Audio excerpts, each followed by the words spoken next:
All right, we're about to begin our clay project, and the first step is going to be creating a vessel. A vessel is something that can hold something. It's got a base and it's got some walls to it.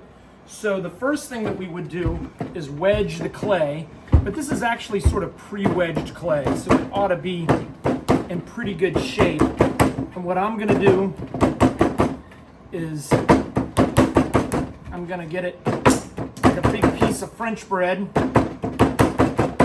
like this, and then I'm going to roll it out. Get my roller. These two things, slats, kind of help it stay the same width.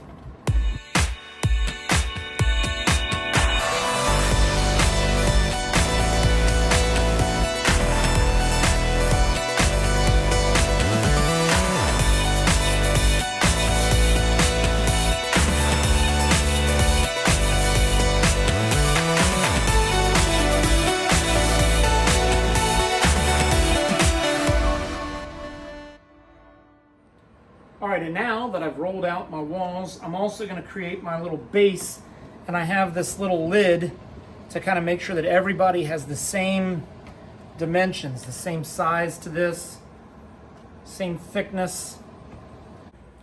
Okay, got the base, got the walls. First thing I might do is I will have a variety of clay tools for you. Got to have the right tool for the job. This needle tool is good for just kind of making sure that everything is nice and kind of straight, coming straight down. I don't want this to look like a volcano. I want it to be kind of straight down around there. You might want to stand up and stand over it to make sure it's a nice, good circle.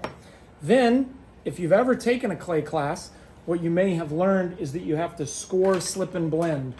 That's how you attach things. This is the tool that lets you score. Score just means to rough up the clay.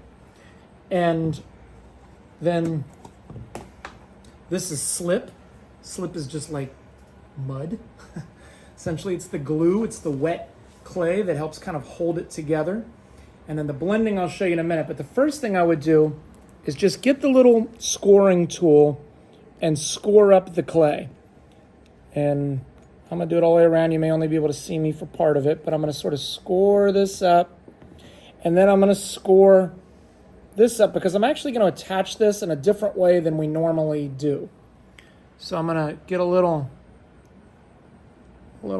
cross hatching, and I'm trying to go soft. I want to rough it up, but I don't want to deform the shape of my clay.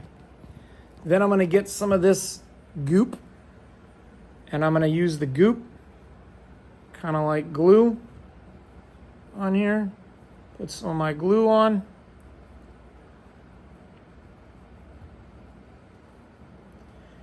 And then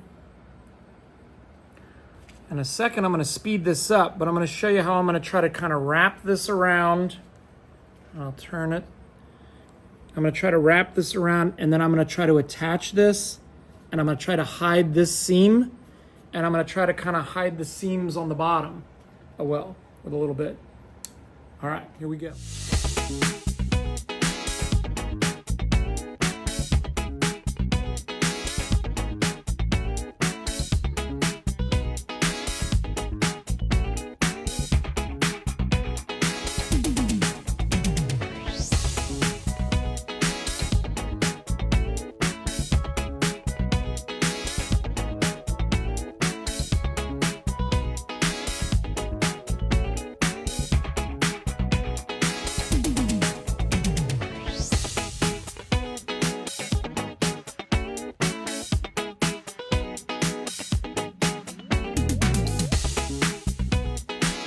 And there's another technique in ceramics, I'm working with clay, called coil building. We're not going to be coil building, but we are going to roll some coils. One coil is going to end up being our footer. We're not going to do that till a little bit later on. But you might want to roll some tiny, almost like little worms, little coils, because we're going to use this like we're caulking up a bathtub. We're going to go in here and around those little edges in there, the seams where the wall connects to the base, you're going to kind of press this in there.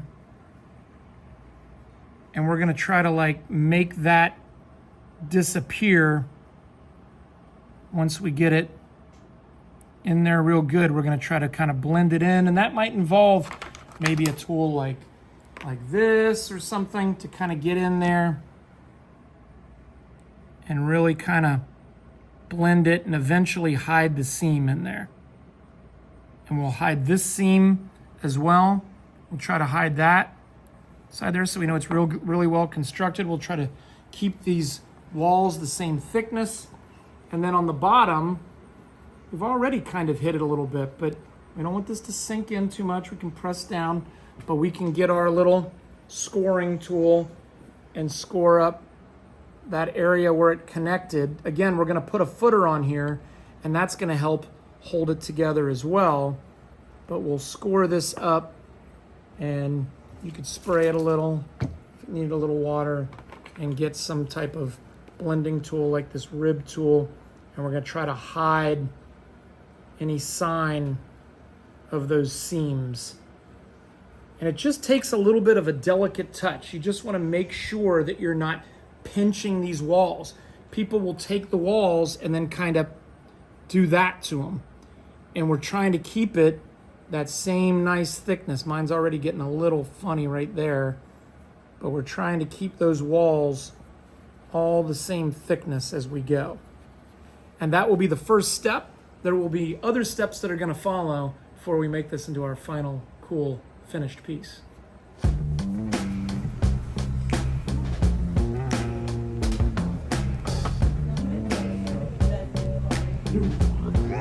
Now they're going to get some slip. This is like clay glue. And we're going to put this down a little bit. So